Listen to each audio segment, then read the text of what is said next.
A billionaire just got slapped in first class.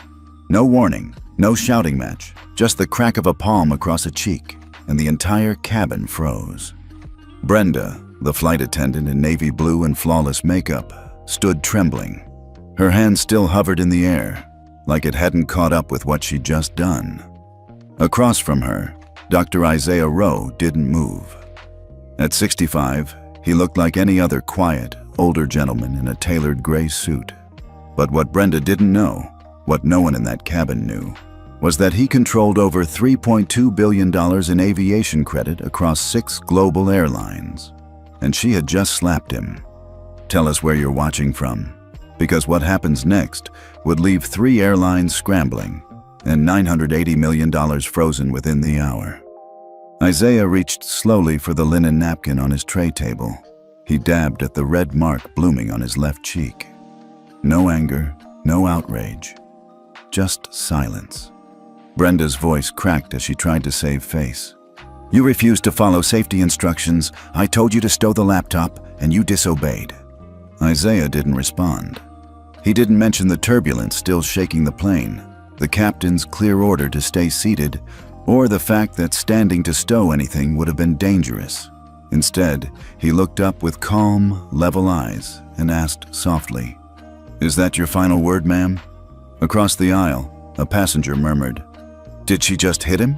Another gasped, "That's assault." Isaiah said nothing. He adjusted his cufflink, reached down to the sleek black Omega LTE on his wrist, and tapped a quiet sequence.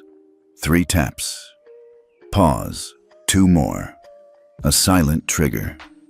The system behind that signal would notify the FAA's Ethics Division, Aerosphere Capital's Compliance Desk, and his private counsel, all in under 60 seconds. No threats, no raised voice, just one call. And the countdown had already begun. 2 hours earlier, Isaiah Rowe had walked through Toronto Pearson Airport like any other business traveler. No entourage, no flashy watch, no private jet. Just a soft leather briefcase in his hand and a direct boarding pass to Dallas. The check-in agent barely looked up when she handed him his printed boarding slip. 2A, first class. Isaiah offered a warm smile and thanked her softly. He'd taken this flight before, countless times in fact, but still preferred printed boarding passes over app check-ins. Old habit. At the gate, things shifted. As soon as Isaiah stepped toward the first-class lane, a woman behind the counter squinted at him. "Excuse me, sir. This lane is for priority boarding only." Isaiah didn't flinch. He handed over his ticket, voice even. "That's me. 2A." She blinked, looked again, then forced a smile that didn't reach her eyes.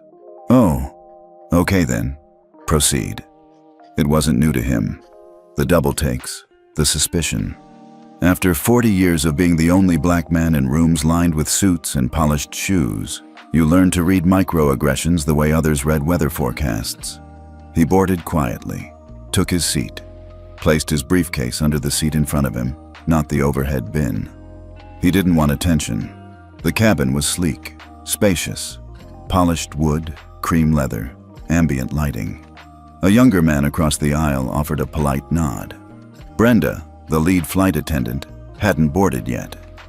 Isaiah pulled out his notepad, not his phone, not his iPad, just a small, worn, leather-bound notebook. He made a simple entry. Flight 612, YYZ to DFW. 2A. Cabin temp cool. Let's see what happens today. It wasn't bitterness. He'd learned long ago not to expect kindness. But some days, you still hope. By the time the plane reached cruising altitude, the cabin had settled into its usual rhythm. Light chatter, the hum of engines, glasses clinking. Isaiah adjusted the small pillow behind his back and closed his eyes for a moment. Just a few hours to Dallas. A quiet flight, hopefully. But quiet didn't mean invisible. Brenda reappeared with her service tray. Champagne flutes lined up in perfect rows. She moved from seat to seat with a bright smile for everyone in first class, except him. She skipped over 2A without pause. No smile, no greeting, no eye contact. The older gentleman across the aisle raised an eyebrow, watching it happen. Isaiah said nothing. He simply uncapped his pen and made a mark in his notebook. Skipped initial beverage round. Noted. A few minutes later, she returned offering hot towels. Again, Isaiah watched as she delivered them seat by seat, warm, gently folded, offered with a pleasant tone. When it was finally his turn, she tossed his towel onto the armrest without a word. It slid slightly, landing half off the tray. He picked it up carefully, folded it himself, and placed it on his lap. The man across the aisle leaned in slightly. "Did she forget to speak to you?" Isaiah offered a small, practiced smile. She remembered enough to throw. The man chuckled awkwardly, then looked away. Isaiah wasn't angry. He'd seen worse. But there was something chilling in how routine it all felt. Like Brenda had decided from the moment he boarded that he didn't belong here. Like she'd seen his skin before she saw his seat number. Still, Isaiah kept quiet. He believed in documenting, not reacting. That's how systems fall, when patterns are proven. He glanced out the window at the clouds rolling beneath them, peaceful and unaware. Then he turned the page in his notebook and wrote 3 minor infractions: tone, omission, and dismissal. Eyes forward. He clicked his pen shut and waited. Something told him this flight was far from over. The cabin dimmed slightly as the crew prepared for meal service. A quiet hum filled the air, forks clinking, movie screens flickering, the occasional chime from a call button. Isaiah sat motionless in 2A, notebook on his tray table, pen resting beside it. Brenda returned, now pushing the beverage cart. Her smile reappeared. For some. The young man in 2B received a full rundown of drink options, complete with suggestions. When she reached Isaiah, her tone shifted. "What do you want?" "No, sir. No menu." Isaiah raised his eyes, calm as ever. "Do you happen to have ginger ale?" Brenda sighed dramatically. "We're short on that. This isn't a hotel bar, you know." Before he could respond, she pushed the cart forward. The man across the aisle, mid-50s, sharp suit, Texas accent, watched it all unfold. He leaned slightly toward Isaiah. "That was unnecessary," he said, voice low. "And I've seen it all flight." Isaiah offered a thin smile. "You're not wrong." Brenda returned moments later, this time with a forced smile and a can of club soda.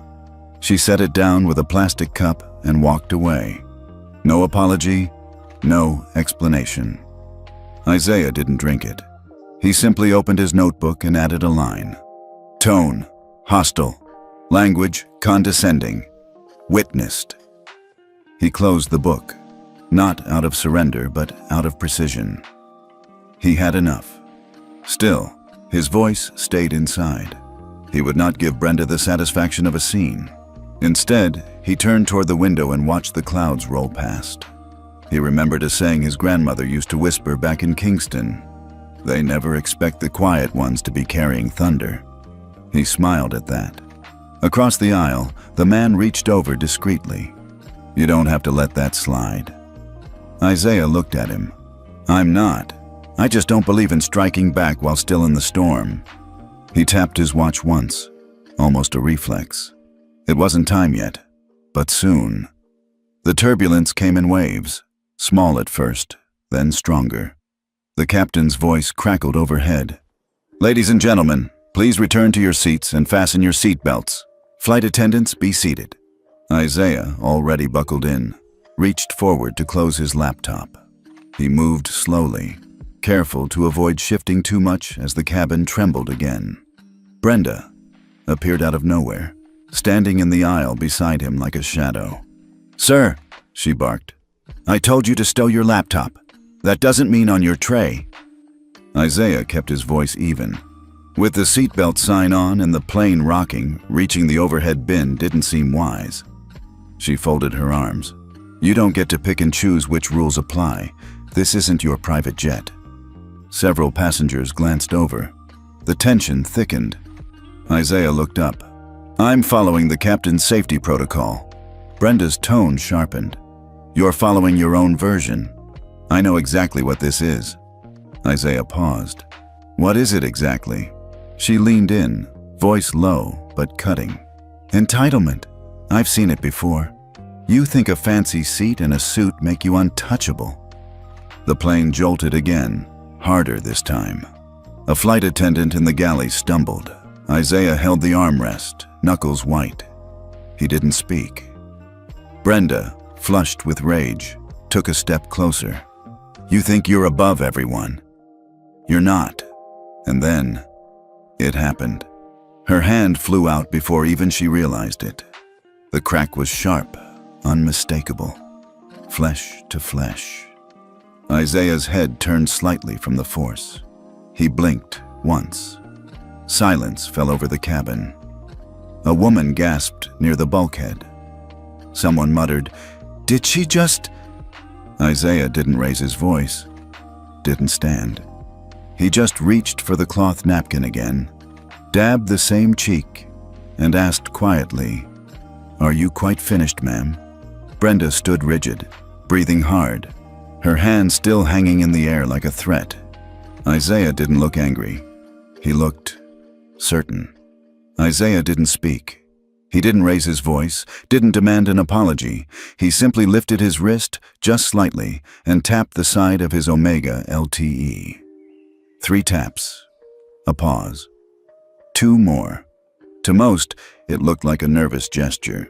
But inside that watch was a secured transmitter, custom-built, silent, and known only to a handful of aviation executives. The system it triggered was called Watchdog. Built in partnership between Aerosphere Capital and a coalition of safety auditors, Watchdog wasn't public. It monitored breaches in passenger ethics, safety violations, and conduct failures, especially those that crossed into legal or discriminatory territory. And now, it was live. A blinking icon on Isaiah's watch confirmed activation. Signal sent, validating identifiers. FAA notified. Brenda hadn't noticed.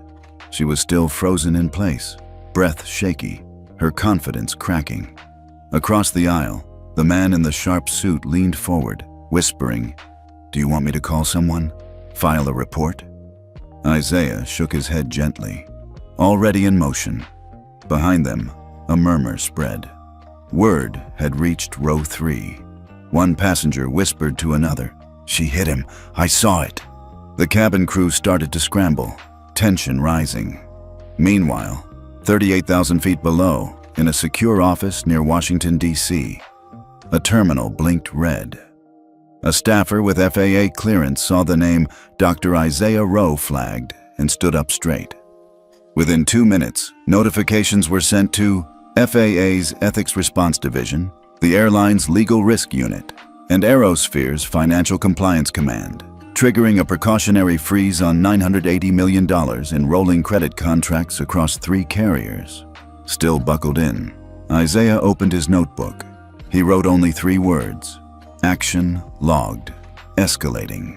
And then he closed it, calm, composed, as if nothing had happened at all. But the clock had started ticking, and this flight was no longer flying business as usual. 12 minutes passed. The cabin was quiet, but it wasn't peaceful. It was the kind of silence that comes after something breaks. No one dared to ask the obvious. They all felt it. Isaiah sat still in 2A, hands folded on his lap. Brenda hadn't returned. Instead, a younger flight attendant came through the aisle with tight eyes and trembling hands, offering nothing but strained smiles. Then the intercom crackled. "Ladies and gentlemen, this is your captain. Due to an unexpected technical issue, we've been instructed to divert. We'll be making an emergency landing at Denver International. Estimated arrival in 35 minutes. The words dropped like lead. Passengers looked up. One man pulled out his earbuds. A woman clutched her armrest. "Technical issue?" someone whispered. "What happened?" Isaiah didn't flinch. He didn't need to ask. Across the aisle, the man in the sharp suit leaned closer. "You had something to do with this?" Isaiah didn't smile, just answered softly. "I made a call." The system responded. Further up the aisle, Brenda appeared again. Her face was pale, her mouth set in a tight, uncertain line. She moved stiffly, checking seatbelts, avoiding eye contact, especially his. For the first time, she looked small. The murmurs began to grow. Row 1 had already heard what happened in first class. By row 4, passengers were connecting dots. "It's him," someone whispered. "She hit him. Now the plane's turning around." No one shouted, but the atmosphere shifted from curiosity to quiet accountability. Brenda stopped midway through the cabin. Her hands shook as she gripped the seat back. Her voice, once commanding, now cracked under the pressure. Isaiah glanced at the window. The ground below was changing. Rocky terrain. They were nearing Denver. He checked his watch. A small green light blinked once, then faded. Watchdog engagement. Confirmed. FAA on site. He exhaled slowly. The seatbelt light dinged. The plane began its descent. Somewhere behind them, a woman muttered, "She thought she slapped a nobody." Isaiah closed his eyes. Let her think that, for a few more minutes. The wheels touched down on Denver's runway with a jolt that made several passengers grip their armrests. The reverse thrusters roared. The plane slowed to a crawl, but no one stood up. The seatbelt sign remained on. The flight attendant said nothing. People glanced around, confused, uneasy. Then the captain's voice returned, tighter this time. "Ladies and gentlemen, please remain seated. Local authorities will be boarding shortly to assist with an onboard matter. We appreciate your cooperation." The words, "local authorities," changed everything. The hum of casual discomfort turned to sharp awareness. Every eye turned toward first class, toward 2A. Isaiah didn't move. He simply reached for his notebook and opened it again. One line, "Descent complete. Awaiting consequence." The front cabin door opened with a mechanical hiss. 2 uniformed officers stepped on board, flanked by a woman in a black blazer with an FAA badge clipped to her collar. Behind them was a sharply dressed man with a tablet in hand. Raymond Ortiz, Chief Compliance Officer for Aerosphere Capital. Brenda stepped forward instinctively, thinking they were there for a routine check. "Welcome aboard," she said, trying to steady her voice. Ortiz didn't answer her. He turned to the FAA rep and nodded toward Isaiah's seat. Brenda followed the gaze and froze. It hit her right there in the aisle, with all eyes watching. She'd slapped the wrong man, not just a passenger, not just first class. The man who sat in 2A was Dr. Isaiah Rowe, the one person whose name was whispered in every closed-door airline finance meeting in North America. Before Brenda could retreat, one officer stepped forward. "Ma'am, we'll need to speak with you, now."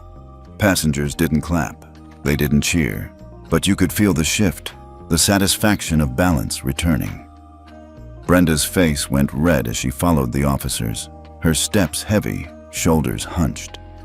The same woman who barked orders now looked like a student called into the principal's office. Ortiz walked over to Isaiah. "Sir, we're here to escort you to a private briefing room. FAA has initiated a preliminary ethics inquiry. Aerosphere has frozen $980 million in linked contracts pending review." Isaiah stood slowly, buttoned his jacket. "Thank you, Raymond." He turned to the man across the aisle and offered a quiet nod. "Appreciate your voice." The man replied, "We all saw it. Some of us just needed a moment to catch up." As Isaiah stepped into the aisle, several passengers lowered their eyes, not out of shame, but out of respect. No flash, no thunder, just presence. The jet bridge felt colder than the plane, like the temperature dropped with the weight of what just happened. Outside, press hadn't arrived. Yet. Inside the private terminal suite, a table was set with water, coffee, and legal folders. Ortiz began. "We're preparing the public statement, but first, FAA wants your formal account." Isaiah opened his notebook, flipped back a few pages, and handed it over. It's all there, time-stamped, no embellishments. The FAA official scanned the notes, visibly impressed. "Dr. Rowe, you didn't even raise your voice." Isaiah replied, eyes steady. "I didn't need to. Some systems don't respond to shouting. They respond to records." Outside, the plane remained parked. Inside, a new kind of turbulence was forming, one that wouldn't shake wings, but shake entire boardrooms. Less than 6 hours after Flight 612 touched down in Denver, the headlines started to shift. Breaking: FAA suspends international routes for Aero Blue after onboard assault. 980 Mounds in rolling credit frozen amid ethics breach investigation. Who is Isaiah Rowe? The quiet billionaire behind aviation's moral reckoning. Inside a conference room just outside the terminal, Isaiah sat calmly as screens lit up around him. FAA reps read reports aloud. Aerosphere's finance team streamed in via encrypted video. Airline executives scrambled behind closed doors. "As of this morning," one compliance officer said, "Aero Blue's flight conduct score has dropped from B+ to D+. That puts them below the minimum threshold for international credit backing." Translation: 7 international routes suspended, 3 partner banks pulling out, and 1 industry watching closely. Isaiah didn't smile. He didn't gloat. He just nodded once and asked, "Has the board been notified?" "They have," Ortiz replied. "They're meeting within the hour, but respectfully, sir, they're nervous." They should be. At the same time, social media caught fire. A clip from the cabin, recorded by a passenger in row 3, had leaked.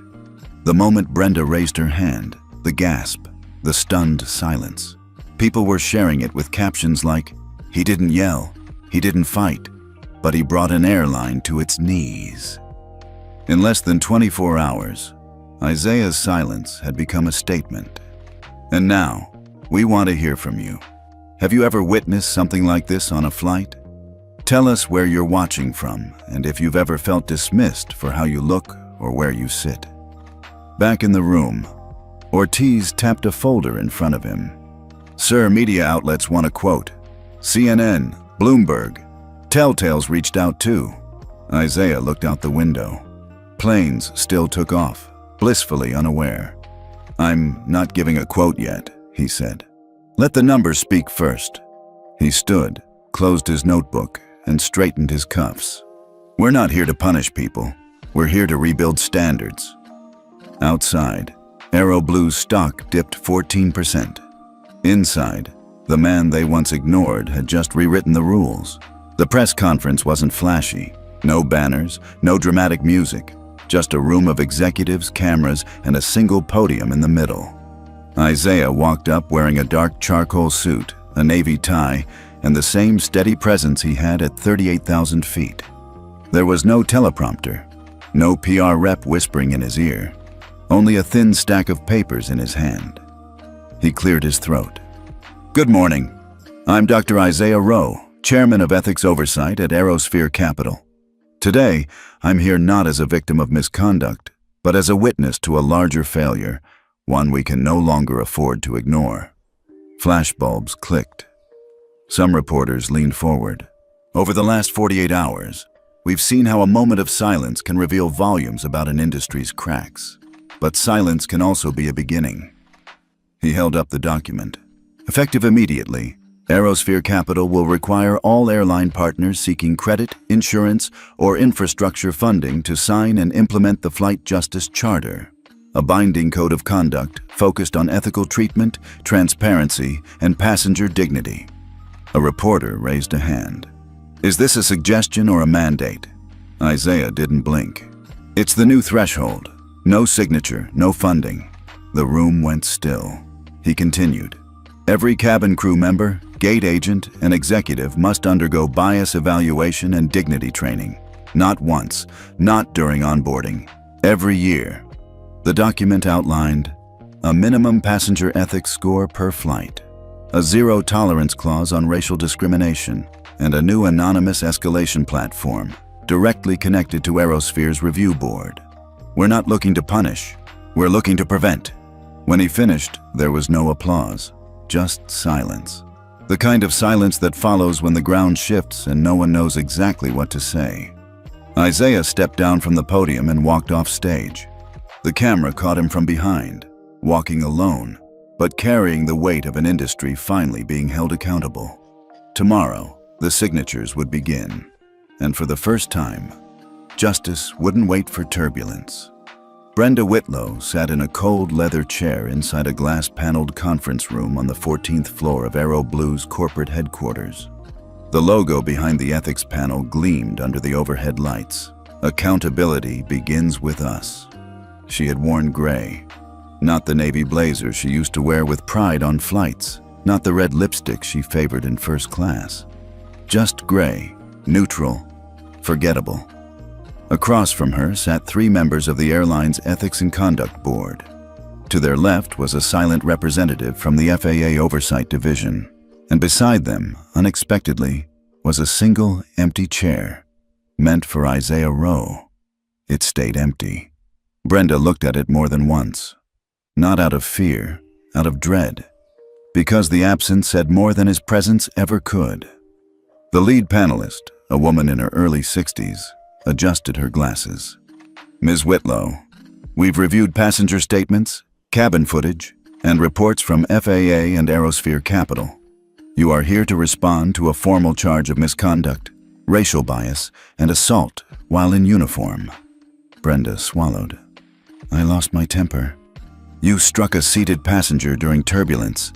You belittled him in front of the cabin. You mocked him. It wasn't..." Brenda's voice cracked. "It wasn't personal. I thought he was just another one of those silent types who act superior. So, you slapped him." Brenda blinked rapidly. "I didn't know who he was." "That's the problem," the panelist replied. "You thought it only mattered if he was someone." The room stayed quiet for a moment. No shouting, no outrage, just cold precision. "Effective immediately, you are suspended from duty pending a final review. Your name has been added to the Flight Justice Index, which disqualifies you from flying on any airline partnered with Aerosphere Capital. That includes 19 commercial carriers." Brenda stared ahead. She had spent 17 years in the sky. Now she couldn't board a gate with her own name. The panelist closed the folder in front of her. "You will be offered dignity training, should you wish to ever re-enter the industry. But as of now, this chapter is closed." Brenda stood up slowly, unsure what to say. She passed the empty chair again. Still empty.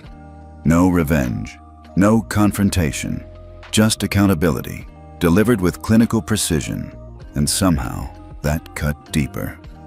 Isaiah Rowe stepped into his apartment just after 8 p.m. The sun was setting beyond the skyline of Washington, D.C., casting long shadows across the floor.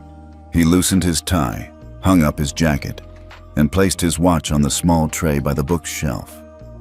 The silence here was different. Not the silence of tension like on the flight. Not the silence of consequence like at the hearing, just stillness. He walked over to a cabinet near the window and opened it. Inside, wrapped in a velvet cloth, was his old Air Force flight badge, tarnished slightly at the edges, but intact. He hadn't looked at it in years. Not since retiring from military intelligence. He picked it up, then quietly pinned it to a small corkboard above his desk. "Back where it belongs," he murmured. Then he sat down with his notebook. The last few pages were filled with timestamps, observations, names, and actions, all recorded with calm precision. But now, on a fresh page, he wrote just one sentence. "Power doesn't need volume. Just direction." He stared at those words for a long time, as if weighing them. Behind him, the news murmured on low volume from a TV in the kitchen.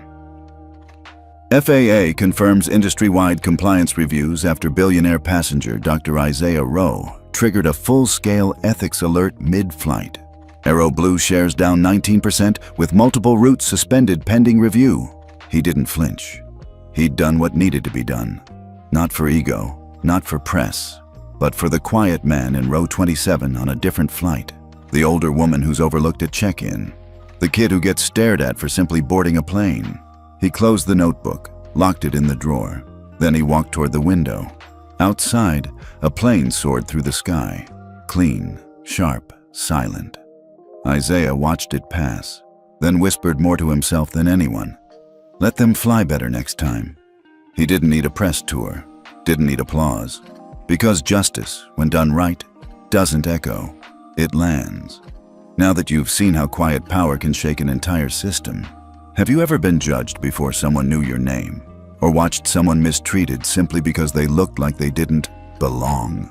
Tell us where you're watching from, and if you've ever stayed silent when you wished you had spoken up. Your stories matter, and sometimes all it takes is one voice to shift the flight path.